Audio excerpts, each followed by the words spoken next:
Hi all. അപ്പം ഇത് നമുക്ക്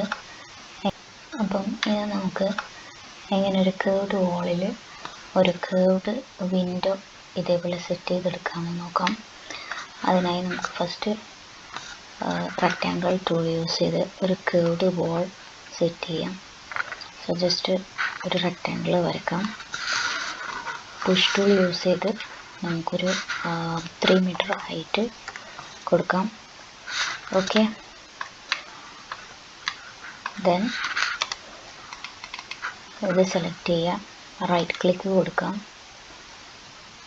മേക്ക് കോമ്പണൻറ്റ് കൊടുക്കാം.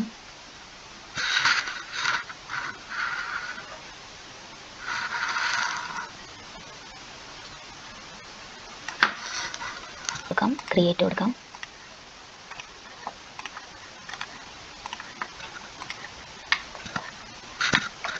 ദെൻ നമ്മുടെ ഈ ട്രൂ ബെൻഡ് യൂസ് ചെയ്യാം. എങ്ങോട്ടേക്കാണോ ബെൻഡ് ചെയ്യേണ്ടത് അങ്ങോട്ടേക്ക് നമുക്ക് ജസ്റ്റ് ബെൻഡ് ചെയ്ത് കൊടുക്കാം. ഓക്കെ, എൻ്റർ കൊടുക്കാം. സോ നമുക്ക് ഇവിടെ ഒരു കേർവ്ഡ് വോൾ കിട്ടിയിട്ടുണ്ട്. ദെൻ നമുക്ക് ഈ ഒരു ഭാഗത്തായിട്ട് ഒരു വിൻഡോ സെറ്റ് ചെയ്തെടുക്കണം. So that line tool use ചെയ്യാം. നമുക്കൊരു 1 മീറ്റർ വിട്ടും ഒരു റെക്റ്റാങ്കിൾ സെറ്റ് ചെയ്തെടുക്കാം. Okay, then push tool use ചെയ്ത് നമുക്ക് ഇങ്ങനെ പുഷ് ചെയ്ത് ഇതിൻ്റെ ബാക്കിൽ കൂടെ പുഷ് ചെയ്തെടുക്കാം. ഓക്കെ, ദെൻ നമുക്ക് ഈ ഒരു ബോക്സിനെ നമുക്ക് റൈറ്റ് ക്ലിക്ക് ചെയ്ത് മേക്ക് കോമ്പണൻ്റ് ആക്കി മാറ്റാം. ഓക്കെ, അപ്പം നമുക്ക് ഇത് 2 കോമ്പണൻസ് ആയിട്ടാണുള്ളത്. സോ ഇത് നമുക്ക് എത്ര ഹൈറ്റിലേക്കാണോ വേണ്ടതെന്ന് വെച്ചാൽ നമുക്കിങ്ങനെ മൂവ് ചെയ്ത് ആ ഒരു ഹൈറ്റ് കൊടുക്കാം. ഓക്കെ,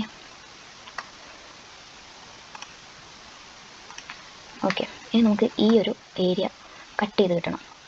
അതിനു വേണ്ടി നമ്മുടെ സോളിഡ് ടൂൾസ് യൂസ് ചെയ്യാം. സോളിഡ് ടൂൾസ് ഇതാണ് സോളിഡ് ടൂൾസ്. ഇതിൽ നമുക്ക് സബ്ട്രാക്റ്റ് എന്ന് പറഞ്ഞ ഒരു ടൂളുണ്ട്. അത് സെലക്ട് ചെയ്യാം. ഏത് ഷേപ്പിലാണോ വേണ്ടത് അത് ഫസ്റ്റ് ക്ലിക്ക് ചെയ്യാം. എവിടെയാണ് നമുക്ക് കട്ട് ആവശ്യം സെക്കൻഡ് അത് ക്ലിക്ക് ചെയ്യാം. സി, ഇപ്പോൾ നമുക്കിവിടെ ഒരു കട്ട് ഫോം ചെയ്തിട്ടുണ്ട്.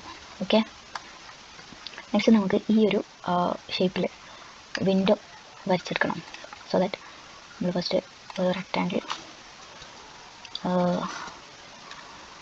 1 മീറ്റർ ബൈ 2 മീറ്ററിലൊരു റെക്റ്റാങ്കിൾ വരക്കാം. ദെൻ മേക്ക് റൈറ്റ് ക്ലിക്ക് ചെയ്ത് മേക്ക് ഗ്രൂപ്പ് കൊടുക്കാം.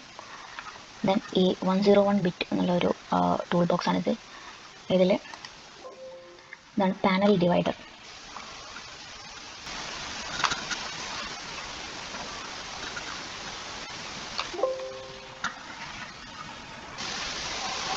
ഈ ഒരു പാനൽ ഡിവൈഡർ യൂസ് ചെയ്ത് നമുക്ക് എത്ര റോസ് ആൻഡ് എത്ര കോളംസ് ആവശ്യമുണ്ടെന്ന് നമുക്ക് കൊടുക്കാം. ഞാനിപ്പോൾ ഇവിടെ ഒരു 3 കോളംസ് ആൻഡ് ഒരു 6 റോസ് കൊടുക്കുന്നുണ്ട്. ക്രിയേറ്റ് വിൻഡോ ഫ്രെയിം കൊടുക്കാം. ജസ്റ്റ് ഓക്കെ കൊടുക്കാം, ക്ലിക്ക് ചെയ്യാം. സി, ഇപ്പം നമുക്കിവിടെ ഒരു വിൻഡോ സെറ്റ് ചെയ്തിട്ടുണ്ട്. നൗ നമുക്കിത് മൂവ് ടൂൾ യൂസ് ചെയ്ത് ഇവിടെ വെക്കുമ്പോൾ സി, ഇതൊരു കേർവ്ഡ് വിൻഡോ അല്ല. അതിന് നമുക്ക് ഇതിനെ കേർവ്ഡ് ആക്കാമെന്ന് നോക്കാം. അതിനായിട്ട് ബോൾ ക്ലിക്ക് ചെയ്യാം. ആർക്ക് ടൂൾ യൂസ് ചെയ്ത് ഇവിടെ ഒരു ആർക്ക് ഡ്രോ ചെയ്യാം. ഓക്കെ, ദെൻ ആർക്ക് മൂവ് ടൂൾ യൂസ് ചെയ്ത് നമുക്ക് മൂവ് ചെയ്യാം. Okay, then line tool use ചെയ്ത് ഈ വിൻഡോൻ്റെ ബേസിൽ നമുക്കൊരു ലൈൻ വരച്ച് കൊടുക്കാം. ഓക്കെ, ആൻഡ് ദെൻ ഇതാണ് ഷേപ്പ് ബ്ലെൻഡർ. ഈ ഷേപ്പ് ബ്ലെൻഡർ യൂസ് ചെയ്തിട്ട് നമുക്കിതിനെ കേർവ്ഡ് ആക്കി മാറ്റാം. So that shape blender select ചെയ്യാം. സോ ഫസ്റ്റ് കോമ്പണൻറ്റ് സെലക്ട് ചെയ്യാം, ഷേപ്പ് ബ്ലെൻഡർ ക്ലിക്ക് ചെയ്യാം.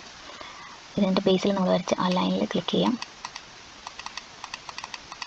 ഓക്കെ, ദെൻ ഏത് ഷേപ്പിലേക്കാണോ ഇതിനെ ബ്ലെൻഡ് ചെയ്യേണ്ടത് ആ ഒരു ആർക്ക് സെലക്ട് ചെയ്യാം. ഓക്കെ, എൻ്റർ കൊടുക്കാം. സി, ഇപ്പോൾ നമുക്കിവിടെ ഒരു കേർവ്ഡ് വിൻഡോ കിട്ടിയിട്ടുണ്ട്. Then just move tool use ചെയ്യാം. സെലക്ട് ചെയ്ത് മൂവ് ചെയ്ത് ഇവിടെ ഒരു കേർവ്ഡ് വിൻഡോ വരച്ചെടുക്കാം, സെറ്റ് ചെയ്തെടുക്കാം. Okay, So that's all. Thank you.